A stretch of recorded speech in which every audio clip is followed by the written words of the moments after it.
سلامونه وګورو تازه خبره ډېر غټ خبر دی ایران نوی ولسمشر چې کوم دی د آیت الله خامنې زوی یو نوی اعلان کړی دی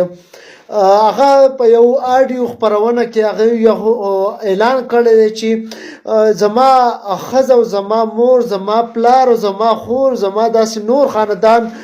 شهید شوی دی له دې دنیا څخه د نړۍ څخه تللی دي وایي زه به د الله څخه صبر غواړم او دغه شهیدانو د خون او د وینې بدله به یعنې اخلم او د هغې د بدلې پورې به زه په قراره نه کښېنم بل اړخ ته اعلان کړی دی چې دغه چې کومې حملې دي دا به جاري وي کومه ابنای هرمز ده که څه ده هغه هم ورته بند به وي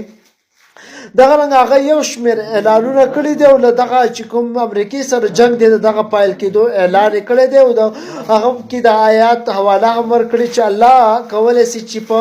مرغو باندې هم د دغه انسانانو څخه شکست وخوري دغه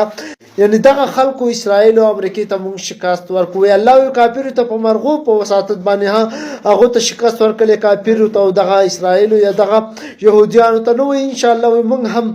چمتو یو چې دغه خلکو ته شکست ورکړو دغه خلک بیخي له دې خپلو خپو ته راولو خپلو خپو ته یې ښکته کړو او دغه وایي چې موږ کله هم جنګ نه ودرو جنګ ودرېد زموږ په لاس کې دي چې کله هم غواړو نو جنګ ودرو که نه ډونالډ ټرمپ یا د هغه کم نور چپلاستیان نشي کولی چې په موږ باندې دغه جنګ ودرې یا په موږ باندې کومې فیصلې مسلط